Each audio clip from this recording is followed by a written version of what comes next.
Praise the lord everyone. ఎలా ఉన్నారు అందరూ? Welcome back to the page of Bible mysteries and proofs.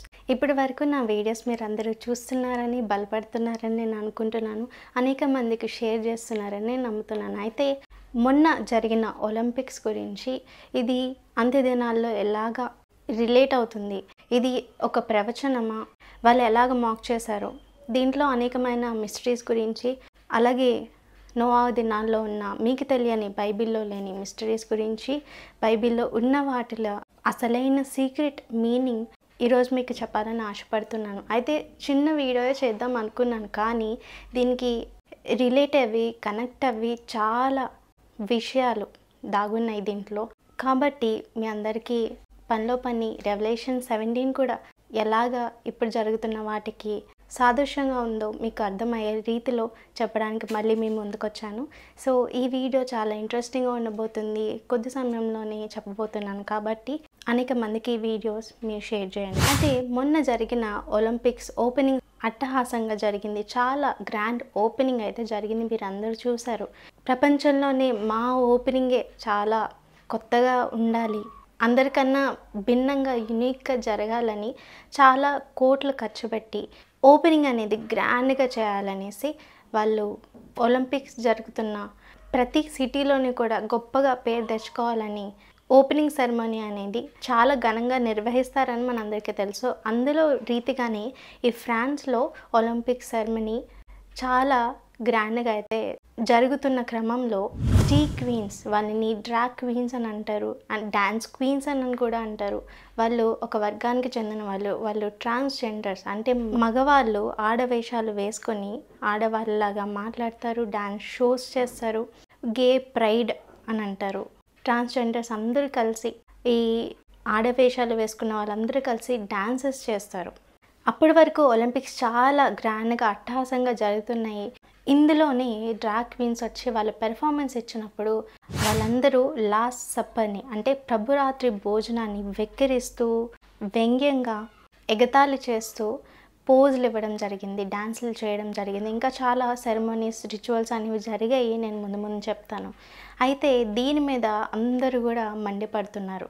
ఈ drag queens ఎవరో కాదు, నేను ఇందాక చెప్పినట్టు ట్రాన్స్జెండర్ ఒక కమ్యూనిటీకి చెందిన వాళ్ళు. ఎక్కడైనా గే ప్రైడ్ సెలబ్రేషన్స్ అయితే వీళ్ళని ఇన్వైట్ చేసి షోస్ అనేవి నడిపిస్తూ ఉంటారు, ప్రదర్శనలు అనేవి జరిపిస్తూ ఉంటారు అన్నమాట. ఈ విషయాన్ని చూసిన ప్రతి ఒక్కరు కూడా గే ఒలింపిక్స్ అని, ట్రాన్స్జెండర్ ఒలింపిక్స్ అని, గే గేమ్స్ అని, చాలామంది ఎలాన్ మస్క్ కానీ, మార్క్ జుకర్బర్గ్ కానీ, చాలామంది తదితరులు పెద్ద పెద్ద వాళ్ళు కూడా దీని గురించి ట్వీట్లు చేశారు. Boycott Olympics, boycott France Olympics అనేసి మండిపడుతూ అందరూ వాళ్ళ ఆవేదనని వ్యక్తం చేశారు. ఇది క్రిస్టియానిటీకి, వాళ్ళ రిలీజన్కి చాలా హేళన చేస్తూ చేశారు. ఇది మంచి పద్ధతి కాదు అని చెప్పేసి చాలామంది దీని గురించి మాట్లాడుతూ ఉన్నారు, న్యూస్లో చెప్తా ఉన్నారు. At the same time tweets కూడా చాలామంది చేస్తూ ఉన్నారు. ప్రస్తుతం ఇది ట్రెండ్ అవుతూ ఉంది. కానీ వీళ్ళు ఇలా చేయడమే, లాస్ట్ సప్పర్ని, ప్రభురాత్రి భోజనాన్ని ఎగతాళి చేయడమే కాదు, చాలా రిచువల్స్ అనేవి చేయడం జరిగింది. నేను ముందు చెప్తాను. అయితే ఫస్ట్ ఈ ఒలింపిక్స్ అనేవి గ్రీస్లో జరగడం మొదలైంది.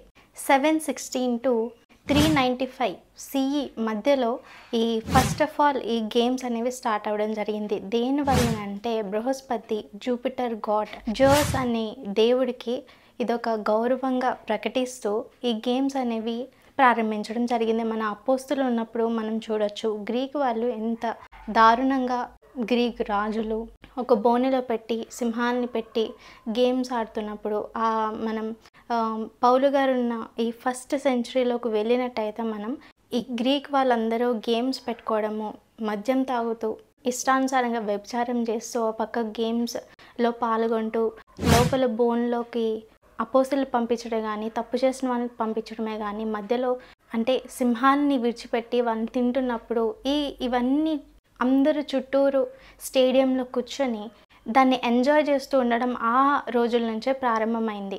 బృహస్పతి గురించి మనము అపోస్తుల కార్యములు 14వ అధ్యాయము 10వ వచనం నుంచి చూడొచ్చు. 12వ వచనంలో దుప్యతి అని ఉంటుంది. అంటే అపోస్తులు దేవుని నామం పేరట, దేవుని శక్తి చేత స్వస్థత కార్యాలు చేస్తున్నప్పుడు అక్కడ ఉన్న విగ్రహారాధికులు వీళ్ళకు పేర్లు పెడతారు. అది బర్నబాకు ద్విపది అనియు, సౌలు ముఖ్య ప్రసంగికుడు అయినందువలన అతనికి హెర్మే అనియు పేరు పెట్టారు. అయితే అక్కడ జనసమూహంలో 12వ అధ్యాయంలో చూస్తే జనసమూహంలో దేవతలు మనుష్య రూపం దాల్చి మన యొద్దకు దిగి వచ్చిరి అని కేకలు వేసి వాళ్ళకి పేర్లు పెట్టడం మనం చూస్తాము. ఈ జ్యూస్ని ఇన్స్పైర్ అవుతూ అప్పటి నుంచి కూడా చుట్టుపక్కల ప్రాంతాలు గేమ్స్ అనేవి కండక్ట్ చేయడము మనం చూస్తాం. అప్పటి నుండి ఇప్పటికీ కూడా కంటిన్యూ అవుతుండడం మనం ఇప్పుడు చూస్తున్నాం. ఈ దేవతలందరూ కూడా మనకి ఫాలన్ ఏంజల్స్కి లింక్ అవుతారు. నేను ముందు చెప్తాను.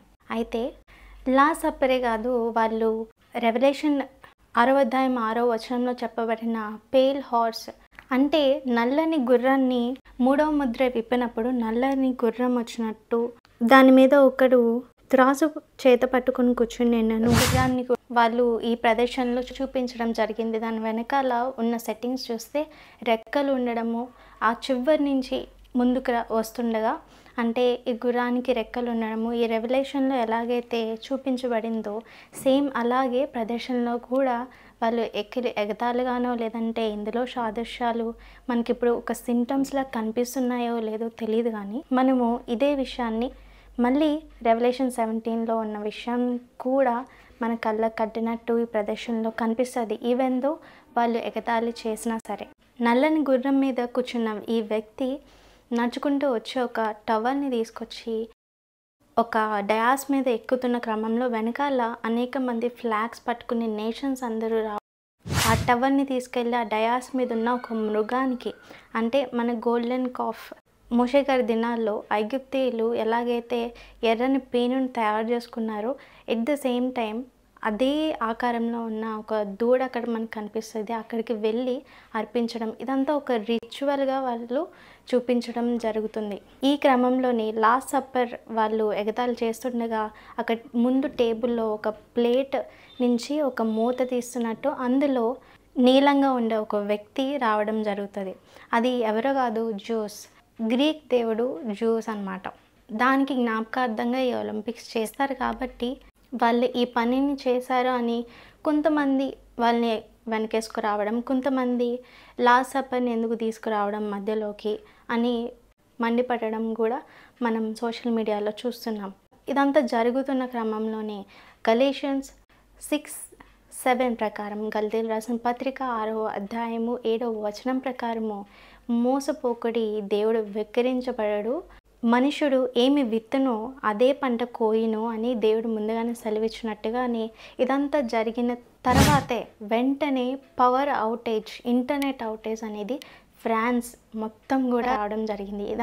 ఇది ఒక పక్క ఓపెనింగ్ సెరమనీ జరుగుతుంటే కరెంటు పోవడం అనేది చాలా ఆశ్చర్యకరం.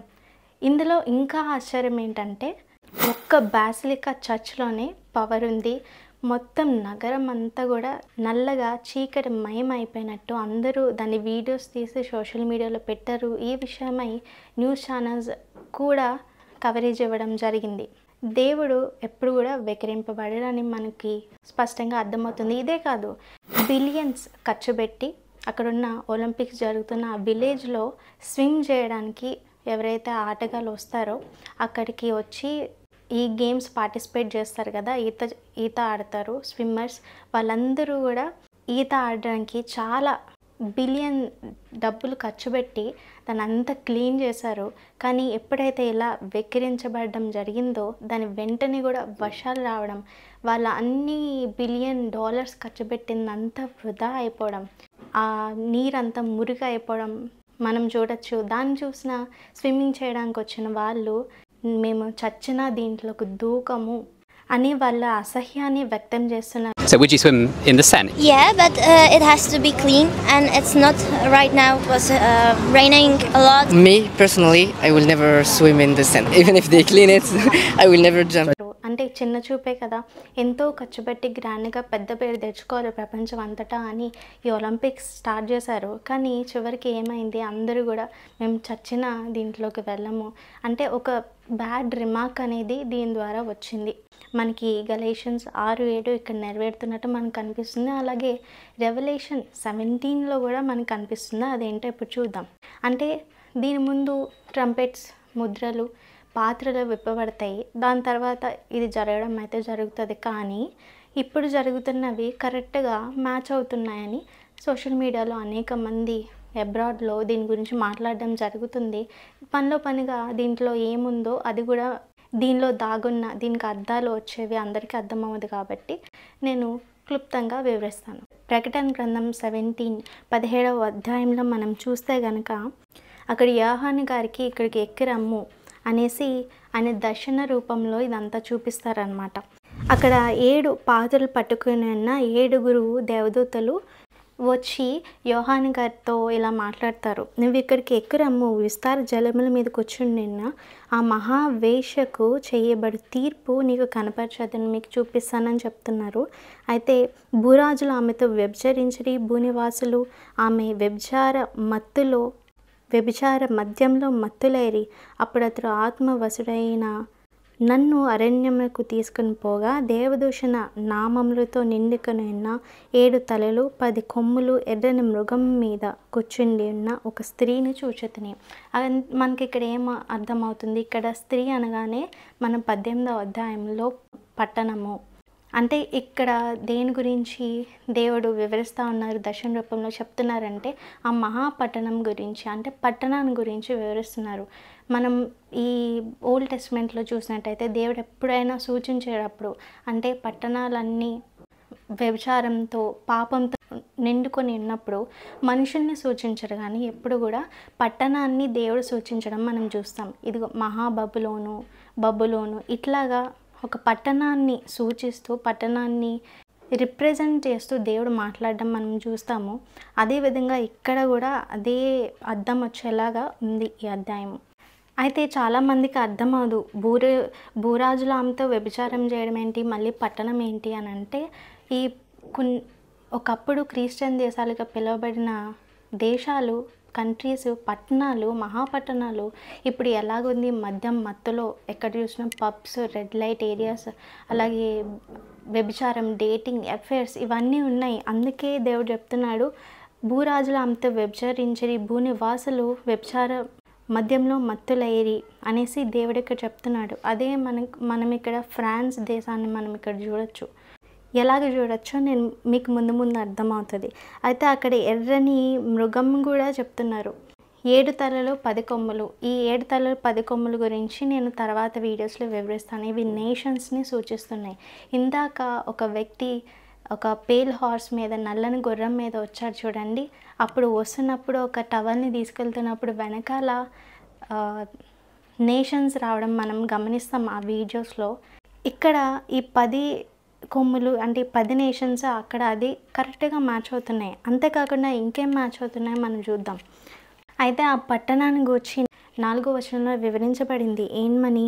ఆ స్త్రీ అంటే ఆ పట్టణము ధూమ రక్త వర్ణము గల వస్త్రం ధరించుకొని బంగారంతోనూ రక్తములతోనూ ముత్యములతోనూ అలంకరించబడింది. ఏహమైన కార్యములతోనూ తను చేయుచున్న వ్యభిచార సంబంధమైన అపవిత్ర కార్యములతోనూ నిండిన ఒక సువర్ణ పాత్రను తన చేత పట్టుకొని ఉండను. మనం చూస్తాము ఈ పట్టణాలు ఎలాగున్నాయో. అయితే సువర్ణ పాత్ర పట్టుకోవడం ఏంటి? ఇక్కడ వాళ్ళందరూ ఎగతాళి చేసిన వాళ్ళు ఎవరు? ట్రాన్స్జెండర్స్, అంటే పురుషులే, కానీ వాళ్ళ ఇచ్చలను బట్టి అపవాది పూరితమైన ఆత్మను వాళ్ళలో పెట్టడాన్ని బట్టి వాళ్ళని అపవిత్రాత్ని ఈ ఫాలన్ ఏంజల్స్కి అమ్ముకోవడాన్ని బట్టి వాళ్ళు ఏ విధంగా మారారు? స్త్రీగా మారారు. స్త్రీ వేషధారణ. దేవుడు చెప్తారు స్త్రీ పురుష వేషధారణ వేసుకోకూడదు, పురుషుడు స్త్రీ వేషం వేసుకోకూడదు అని. దేవుడి నియమానికి వ్యతిరేకంగా చేయడమే సాతాను పని. అదే నోవాహు దినాల్లో మనం చూస్తాం. అంటే సువర్ణ పాత్రను చేత పట్టుకోవడం ఏంటంటే పాత నిబంధన జెర్మియా ప్రకారం మద్యంతో నిండిన కప్స్, అంటే మద్యంతో మత్తిల్లడాన్ని సూచిస్తుంది. ఈరోజు డ్రగ్స్ అని, పబ్ కల్చర్, మత్తుకు బానిసలు అవ్వడం, త్రాగుడికి బానిసలు అవ్వడం ప్రపంచమంతటా మనం చూస్తున్నాం. ఎర్మియా 51:7లో ఈ క్రోధపు మద్యపాత్ర నా చేతిలో నుండి తీసుకొని అని దేవుడు సెలవిస్తారు. అది కూడా బాబిలోనియన్స్ని సూచిస్తూ. నోవాహు దినాల్లో సుమేరియన్, అక్కడియన్, ఈజిప్టియన్ మైథాలజీస్ ఫస్ట్ వచ్చింది సుమేరియన్, తర్వాత అక్కడియన్, తర్వాత బాబిలోనియన్, ఇలా వస్తూ ఉన్నాయి. సో సుమేరియన్లో మనం చూస్తే గనక ఇస్తార్ అనే ఒక దేవత ఉండడం మనం చూస్తాము. అదే తెలుగులో చూస్తే అస్తరోతు. ఇది దేనికి దేవత? ఫెర్టిలిటీకి, ప్రేమకి, అలాగే జెండర్స్ ఎక్స్చేంజ్ చేసుకోవడం, అంటే ట్రాన్స్జెండర్గా అబ్బాయి అమ్మాయిగా మారడం, అమ్మాయి అబ్బాయిగా మారడం, ఇలాగా చేసే ఒక దేవతని వీళ్ళు ఇస్తార్గా కొలిచేవారు. ఇదే మన సుమేరియన్ నుంచి అక్కడియన్లో చూస్తే ఒకే దేవత కానీ పేర్లు మారుతూ ఉంటాయి, ఇన్నా అన్నా అనేసి. మళ్ళీ ఈజిప్టియన్లో ఇంకొక పేరు, అలాగ మనం చూస్తూ ఉంటాం. ఒకటే దేవతలు వేరు పేర్లతో ఇప్పటికీ ఇండియాలో ఉన్న హిందూయిజంలో కూడా పిలువబడుతున్నారు. అంటే అప్పుడు రోజుల్లో ఎవరైతే ఈ దేవత టెంపుల్కి వచ్చారో అబ్బాయిలో ఉంటే కనుక మగవారు అమ్మాయిలుగా మారేవారు, అమ్మాయిలు మగవాళ్ళుగా మారేవారు. ఇలాగా అక్కడి నుండి ఉన్న ట్రెడిషన్ ఇప్పటికీ కూడా, దాన్ని గే ప్రైడ్ అని అంటారు, ఇప్పటికీ కూడా అది కొనసాగుతుంది. అందుకే అందరూ కూడా ఈ ఒలింపిక్స్ని ఏమన్నారంటే గే ఒలింపిక్స్ అని అన్నారు. అక్కడి నుంచి కూడా ఈ గ్రీక్ మైథాలజీలో కూడా ఈ జూస్ ఎవరైతే దేవత ఉన్నాడో అతను ఒక బైసెక్షువల్ అనమాట. అంటే ఒక అబ్బాయిని ప్రేమిస్తాడు.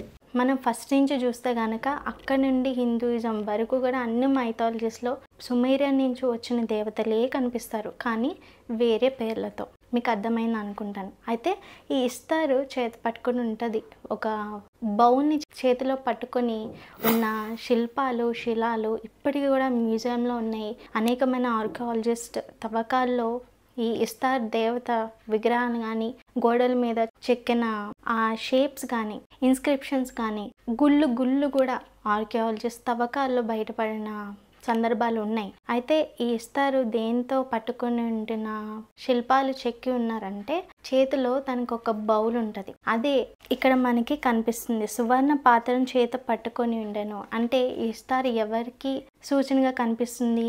ఈ ట్రాన్స్జెండర్స్కి సూచనగా కనిపిస్తుంది. మనం ఇప్పుడు చూస్తే ఒకప్పుడు లేదు అంతా, కానీ ఇప్పుడు ఏమి పుట్టుకతోనే నపుంసకులుగా లేకుండానే పెరిగాక నా ఇష్టం వచ్చినట్టు ఉంటాను, నేను అబ్బాయిగానే ఉంటాను, అమ్మాయిగానన్నా ఉంటాను. కానీ వీళ్ళు మారిన తర్వాత చేసే పనులు ఏంటి అంటే వ్యభిచారము, హేయమైన కార్యాలు చేయడం కానీ, కొంచెం పచ్చిగా మాట్లాడాలంటే ఈ మారిన వాళ్ళు చేసే పని ఏంటి? వ్యభిచారం చేయడము, లేదంటే న్యూడ్ కాల్స్లో వాళ్ళ అశ్లీలంగా చూపించుకోవడము, ఈ బట్టలు సగం వేసుకోవడము, ఇవే చేస్తూ ఉంటారు. కొంతమంది మంచి వాళ్ళు ఉన్నారు, కొంతమంది ఇలాంటి వాళ్ళు కూడా ఉన్నారు. కానీ అబ్రాడ్లో చూస్తే కనుక ఈ మారిన వాళ్ళందరూ కొంచెం ఎక్స్ట్రాగా ఉంటారు, వ్యభిచార కార్యాలు బీభత్సంగా చేస్తూ ఉంటారు, అదుపు లేకుండా. సో అదే మనకి ఇక్కడ కనిపిస్తూ ఉంది. అందుకే దేవుడు అన్నారు, నోవాహు దినాల్లో ఇలాగా ఈ భయంకరంగా అమ్మాయిలు లేరు, అబ్బాయిలు లేరు, ఇలా భయంకరమైన వ్యభిచారం చేస్తూ జంతువులతోనేంటి, ఆఖరికి ఈ డిఎన్ఏ, ఈ చెట్లు డిఎన్ఏ కూడా మార్చడము, ఈ జీవరాశులు జలరాశులు డిఎన్ఏస్ మార్చడము, వాటితో కూడా జంతువులతో కూడా వ్యభిచారం చేయడం, అంత దారుణంగా ఈ ఫాలన్ ఏంజెల్స్ పడిపోయిన దూతలు వీళ్ళకి అనేకమైన జ్ఞానాన్ని నేర్పి, ఈ ఫర్బిడన్ నాలెడ్జ్, హెవెన్స్ సంబంధించిన నాలెడ్జ్ అంతా నేర్పి, ఇవన్నీ సార్సరీ, ఈ చాతబడులు చేయడం కానీ, ఈ వ్యభిచారం చేయడం కానీ, ఎలా మోహపడాలి, ఇవన్నీ కూడా నేర్పించడము, ఇంట్రడ్యూస్ చేయడం జరిగింది. అదే దేవుడు చెప్తా అన్నారు. మనం చూస్తే శిష్యులు అడిగినప్పుడు మనుష్య కుమారుడు దినాలు నోవాహు దినాల వల్లే ఉంటాయని, అవి మనకి ఇప్పుడు కళ్ళకు కట్టినట్టుగా మనకు కనిపిస్తున్నాయి. అయితే ఏంటండి మీరు ఎలా చెప్తున్నారు, దీనికి ప్రూఫ్ ఏంటనంటే మీరు అలా చదువుకున్నప్పుడు మీకు 5వ వచనంలో మీకు కనిపిస్తుంది, దాని నొసటి పేరు దాని పేరు ఇలాగ వ్రాయబడి ఉండను, మర్మము వేషలకును భూమిలోను ఏహ్యమైన వాటికిని తల్లి అయిన మహాబబులోను బబులోనియన్ సివిలైజేషన్లో ఏదైతే జరిగిందో అంత్య దినాల్లో కూడా, అంటే బబులోనియన్ ఎప్పుడు అంటే సుమేరియన్ నుంచి వాళ్ళ దేవతలు కానీ వాళ్ళ వ్యభిచారం కానీ తీసుకొస్తా ఉన్నారు బబులోనియన్ సివిలైజేషన్కి. సేమ్ సుమేరియన్ సివిలైజేషన్లో, సుమేరియన్ ఎప్పుడు నోవాహు దినాల్లో ఉన్నప్పుడు, నోవాహు దినాల్లో ఏర్పడిన ఈ సివిలైజేషన్ పద్ధతులు కానీ దేవతలు కానీ ప్రతీది కూడా ఈ అన్ని మైథాలజీస్లో కనిపిస్తాయని చెప్పాను కదా, సేమ్ యాజ్ ఇట్ ఈస్ బబులోనియన్లో కూడా కనిపిస్తుంది. అందుకే దేవుడు మహాబబులోను అని దేవుడు ఇక్కడ చూపించారు. అయితే ఆ స్త్రీ అంటే ఆ పట్టణము పరిశుద్ధుల రక్తం చేతను యేసు యొక్క హతసాక్షుల రక్తం చేతను మత్తిల్లి ఉండుట చూచితిని. అంటే ఈ గ్రీక్లోనే నేను ఇందాక స్టార్టింగ్లో చెప్పినట్టు అపోస్తలులు ఎలాగా హతసాక్షులు అవ్వారో, ఎలాగ బోన్స్లో వదిలిపెట్టి కానీ వాళ్ళని చిత్రహింసలు చేయడం కానీ.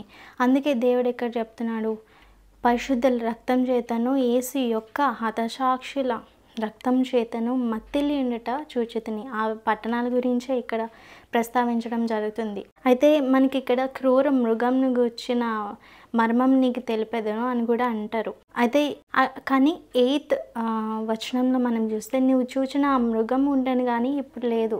సరిగ్గా వినండి, దేవుడు ఇక్కడ జ్ఞానం పెట్టారు. ఏమని? క్రూర మృగం గురించి మర్మం నీకు తెలిపేదను, నీవు చూచిన ఆ మృగం ఉండను కానీ ఇప్పుడు లేదు. అది అగాధ జలములలో ఉండి పైకి వచ్చుటకును నాశనంకు పోవుటకు సిద్ధంగా ఉన్నది. నాశనంకు పోవుట ఏంటి? ఈ అగాధ జలం ఏంటి? మృగం ఏంటి? చాలామంది అంత్యక్రీస్తు అని అంటారు. ఓకే, అదంతా వేరే థియరీ. మనం క్రూర మృగం గురించి మాట్లాడుకుంటే యోబు గ్రంథంలో లెవియథాన్ అని దేవుడు చెప్పినట్టు మనం చూస్తాము. అది మనకి గ్రంథంలో ఇప్పుడున్న బైబిల్లో లేదు, బిబ్లికల్ కెనాన్లో లేదు. కానీ ఆ బుక్ ఆఫ్ ఈనోక్లో ఈ చేర్చబడలేని అపోక్రిఫా బుక్స్లో వీటి గురించి ఉంది. అయితే అది అగాధ జలముల నుండి పైకి వచ్చుటకును నాశనంకు పోవటం సిద్ధంగా ఉన్నది. భూనివాసుల్లో జగదుత్పత్తి మొదలుకొని జీవ గ్రంథమందు ఎవరి పేరు వ్రాయబడలేదో వారు అనేసి ఇక్కడ ఆపేసి ఆ మృగం ఉండేను కానీ ఇప్పుడు లేదు మళ్ళీ చెప్తున్నారు. అయితే ముందుకు వచ్చుచున్న సంగతి తెలుసుకుని ఆశ్చర్యపడతారు. ఇక్కడ మనకి తెలుసు చాలా మర్మంగా ప్రకటన గ్రంథము జరగబోయే విషయాలు దేవుడు బయలుపరిచారని. అయితే ముందుంది కానీ ఇప్పుడు లేదు. అంటే ఆ క్రూర మృగం ఏంటంటే లెవియథాన్. అంటే ఎవరు? ఒక మహాఘట సర్పము. ఆ సర్పము ఒకప్పుడు ఉంది, ఇప్పుడు లేదు అంటే మనకు అర్థం అవ్వదు. కానీ బుక్ ఆఫ్ ఈనోక్ చదివిన వాళ్ళకి మనకు అర్థమవుతుంది. బుక్ ఆఫ్ ఈనోక్లో ఈ ఫాలెన్ ఏంజల్స్లో ఒకటి ఈ లెవియథాన్. అయితే చాలామంది అనుకుంటారు ఫాలెన్ ఏంజల్స్ దేవదూతలు అని అంటే రెక్కలు ఉంటాయి, అందంగా ఉంటారని. కానీ ఏంజల్స్లో చాలా డిపార్ట్మెంట్స్ ఉన్నాయి. ఆ డిపార్ట్మెంట్స్ తగ్గట్టు మనం చూస్తాము. మైకేల్ ఏంజల్స్ వేరు, గాబ్రియల్ దేవదూత వేరు, సెరాఫీలు వేరు, కెరూబీలు వేరు. ఇలా రకరకాల డిపార్ట్మెంట్స్ ప్రకారం రకరకాల క్రియేచర్స్ మనం 4 జీవులను చూస్తాం. ఇలా ప్రతి ఒక్కరు ఒక్కొక్క డిపార్ట్మెంట్లో ఒక్కొక్కలా ఉంటారు ఏంజల్స్. అలాగే లెవియథాన్ కూడా ఒకటి. సో ఈ లెవియథాన్ మనకి సుమేరియన్ మైథాలజీస్లో కనిపిస్తుంది. అంటే నోవా దినాల్లో జరిగింది. ఫాలెన్ ఏంజల్స్, నెఫీలీల గురించి మనకి తెలుసు ఆల్రెడీ. ఈ సర్పం గురించి బుక్ ఆఫ్ ఈనోక్లో ఉంటుంది. అట్ ద సేమ్ టైం ఈ సుమేరియన్, బాబిలోనియన్, అక్కడియన్ మైథాలజీస్లో కూడా మనకు కనిపిస్తుంది. అప్పుడు ఏం జరిగిందో తెలియాలంటే అవి అన్నీ తెలుసుకోవాల్సిన అవసరం ఎంతైనా ఉంది. హిస్టరీ వెతికే వాళ్ళ కోసం నేను చెప్తున్నాను అన్నమాట. అస్తరోతు గురించి చెప్పాను, ఇస్తార్ గురించి చెప్పాను. అయితే వాళ్ళ భర్తే ఓసిరిస్, అంటే సేతు తమ్ముడు అని. నిజానికి మనకి కయ్యేను చంపాడు హేబేలని, తర్వాత పుట్టినవాడు సేతు. కానీ వీళ్ళ మైథాలజీస్లో ఏం కనిపిస్తుంది? సేతు ఈ ఓసిరిస్ని అంటే హేబేల్ని చంపాడు అన్నట్టు కనిపిస్తుంది. మనకి ఇంచుమించు ఒకేలా ఉంటుంది. అప్పుడు చంపినప్పుడు అండర్ గ్రౌండ్ రాజు, అండర్ గ్రౌండ్ దేవదూత బ్రతికించినట్టు మనకి ఈ సుమేరియన్, బాబిలోనియన్ ఈ మైథాలజీస్లో కనిపిస్తుంది. అంటే వాళ్ళ మైథాలజీస్లో అండర్ గ్రౌండ్కి సంబంధించిన దేవదూతలు మనకు కనిపిస్తారు, ఫాలెన్ ఏంజల్స్ కనిపిస్తారు. అదేవిధంగా ఇక్కడ అగాధ జలములు అన్న విషయం మనకి ఇక్కడ కనిపిస్తుంది. అట్ ద సేమ్ టైం జలములకి దేవుడు నియమించాడు, కానీ పాపం చేయడం వల్ల జడ్జ్మెంట్ వరకు తనకి అధికారం లేకుండా పోయింది. అదే విషయం మనకి ఇక్కడ కనిపిస్తుంది చూడండి. అగాధ జలములలో నుండి పైకి వచ్చుటకును నాశనంకి పోవుటకు సిద్ధంగా ఉన్నది. నాశనంకి ఇన్ సెన్స్ జడ్జ్మెంట్ వరకు ఈ తప్పు చేసిన ఫాలెన్ ఏంజల్స్ అందరినీ దేవుడు బంధిస్తారు. మనము ప్రకటన గ్రంథంలో చూస్తాం 4 ఏంజల్స్ని యూఫ్రటీస్ నది వద్ద బంధించినట్టు. దాని గురించి నేను ఆల్రెడీ ఒక వీడియో కూడా చేయడం జరిగింది. ఆ అరుపుల గురించి నేను ఐకార్డ్స్లో మెన్షన్ చేస్తాను, చూడండి. సో ఇలా ఒక్కొక్క డిపార్ట్మెంట్కి ఒక్కొక్క దేవదూత. అయితే తిని ఎందుకు పడిపోయింది ఈ లెవియథాన్, ఈ సర్పం ఎందుకు పడిపోయింది అని అంటే మనము డీప్గా రీసెర్చ్ చేసినప్పుడు అర్థమవుతుంది. నేను ముందు బుక్ ఆఫ్ ఈనోక్ గురించి చెప్పినప్పుడు ఎందుకు ఈ విధంగా జరిగిందో చెప్తాను. అయితే రీసెంట్గా కొంతమంది ఈ నాసా వాళ్ళు, ఈ రీసెర్చర్స్ ఎవరైతే ఉన్నారో భూమి కింద ఒక పెద్ద డ్రాగన్ లాంటి ఒక హెడ్ ఉన్న బుర్ర ఉన్న ఒకటి ఈ ఓషన్స్ కింద తిరుగుతూ ఉంది అని ఒక స్కానింగ్ లాంటి ఒక వీడియోని వాళ్ళు బయటికి రిలీజ్ చేశారు. అంటే ఈ జలముల్లో ఒక పెద్ద ఒక డ్రాగన్ లాంటి తిరుగుతుంది అనేసి చాలా ఆశ్చర్యం అనిపించింది. అంటే దేవుడు ఈ ఫాలెన్ ఏంజల్స్ని బంధించినట్టు కానీ దానికి అధికారం లేకుండా అగాధ జలాల్లో బంధించబెట్టారు. మనం చూస్తే మెసొపొటేమియా ఎప్పుడైతే ఈ బాబేల్ గోపురం కడుతున్నప్పుడు దేవుడు చల్లాచెదరు చేశారో అప్పుడు సివిలైజేషన్స్ ఏర్పడినట్టు మనం బైబిల్లో చూడగలం. అప్పుడే చైనా సివిలైజేషన్ స్టార్ట్ అయింది, ఇండస్ వ్యాలీ సివిలైజేషన్తో పాటు తర్వాత. అయితే ఈ చైనా వాళ్ళు డ్రాగన్స్ని పూజించడం మనకేం కొత్త కాదు, అవును కదండి. సుమేరియన్లో మనకి ఈ డ్రాగన్ ఏదైతే ఉందో ఈ సర్పము ఒక దేవదూతగా కనిపిస్తుంది. చైనా సివిలైజేషన్లో కూడా మనకి ఒక దేవదూతగా కనిపిస్తుంది. అంటే వీళ్ళందరూ ఫాలెన్ ఏంజల్స్. ఇప్పుడు భూమి ప్రపంచంలో 2 రిలీజన్స్ ఉన్నాయి, ఒకటి విగ్రహారాధన, ఒకటి Abrahamic religions, juice, Muslims, Christians. వీళ్ళందరూ ఒకే దేవుడు. ఇకపోతే ఇంకోటి చాలా ఉన్నాయి కదండి అంటారు, కానీ వాళ్ళందరికీ మూలము సుమేరియన్ సివిలైజేషన్. వాళ్ళ దగ్గర నుంచి వచ్చిన దేవతలు, అంటే వాళ్ళు ఎవరో కాదు, ఫాలెన్ ఏంజల్స్. దీని గురించి ఒక వీడియో కూడా నేను ఎలాగా ఫాలెన్ ఏంజల్స్ అలా దేవుళ్ళు అయ్యారో చాలా వీడియోస్లో నేను ఎక్స్ప్లెయిన్ చేశాను. ఒకవేళ చూడకపోతే తిరిగి వేయండి నా ఛానల్లో, అలాగే ఇన్స్టా పేజ్లో ఉంటుంది. తర్వాత రెస్ట్ ఆఫ్ ది చూస్తే మనకి తర్వాత జరిగిపోయే విషయాలు ఉంటాయి. ఎలాగా ఇది ఇప్పుడు జరుగుతుంది అని నేను చెప్పట్లేదు, కానీ ఎలాగ సూచనగా ఉంది మృగానికి వీటికి ఎలా సూచనగా ఉంది అంటే ఇవన్నీ చెప్పడానికే ఈ వీడియో చేయడం జరిగింది. మంచిదే, వీళ్ళు ఇలా చేయడం మంచిదే. ఎందుకనంటే ఇది జరిగిన తర్వాత ఫ్రాన్స్లో అందరూ కూడా దేవుని భక్తులు ఎవరైతే ఉన్నారో క్రిస్టియానిటీకి చెందిన వాళ్ళు ప్రతి ఒక్కరు కూడా రోడ్ల మీదకి వచ్చి అందరూ కూడా వాళ్ళ దేవుని యొక్క భక్తిని చాటుకున్నారు, ప్రేజెస్ చేశారు, దేవుని ఆరాధించారు. నడి రోడ్ల మీద అందరూ కూడా తరలి వచ్చారు, ప్రతి ఇంటి నుంచి బయటకు వచ్చి దేవుని స్తుతించారు. ఇవన్నీ జరగడం మంచిదే. ఈ అంత్యదినాల్లో ఈ సీక్రెట్స్ కానీ హిడెన్ సీక్రెట్స్ కప్పబడిపోయినవన్నీ నాలెడ్జ్ వస్తుంది. మనం అంత్యదినాల్లో ఎలాగ దేవుని రాకడికి ఎత్తబడాలి, దానికి ఎలాగ మనము ప్రిపేర్ అవ్వాలి అన్న విషయం మనము తెలుసుకుంటాము. నాలెడ్జ్ షేర్ చేయబడుతుంది. అందరూ కూడా నిద్రపోయే క్రైస్తవులుగా ఉండకుండా మెలకుగా ఉంటాము. అదే కదా మనకి దేవుడు చెప్పింది, మెలకుగా ఉండడి అని. సో దీని ద్వారా మనం అనేక విషయాలు తెలుసుకున్నాం. ఈ వీడియో ద్వారా మీకు చాలా విషయాలు తెలిసినాయి అని అనుకుంటాను. చాలామందికి ఇంకా డౌట్స్ ఉంటే క్వశ్చన్ మార్క్ ఉంటుంది. నేను ఫ్యూచర్ వీడియోస్లో ఖచ్చితంగా దీని గురించి నేను చెప్తాను. ఒక ఫ్లోలో చెప్తే మీకు అర్థమవుతుంది. సో దేవుడు సందర్భాన్ని బట్టి నాకు తెలిసిన విషయాలు హిడెన్ సీక్రెట్స్ అన్నీ చెప్పడానికి దేవుడు నాకు కృపను అందిస్తున్నానని నేను అనుకుంటున్నాను. అయితే ఈ విషయాలు తెలిసిన మీరు బహుశా ఎక్కడ వినుండరు. సో దయచేసి ఇవి మీ ఫ్రెండ్స్ అండ్ ఫ్యామిలీ మెంబర్స్కి షేర్ చేయండి. ఇంకొక ఇంట్రెస్టింగ్ టాపిక్తో మళ్ళీ మీ ముందుకు వస్తాను. దేవుని రాకడికి అంతవరకు సిద్ధపడుతూ ఉండండి. షాలోమ్, మర్నాథ, ప్రైజ్ లార్డ్.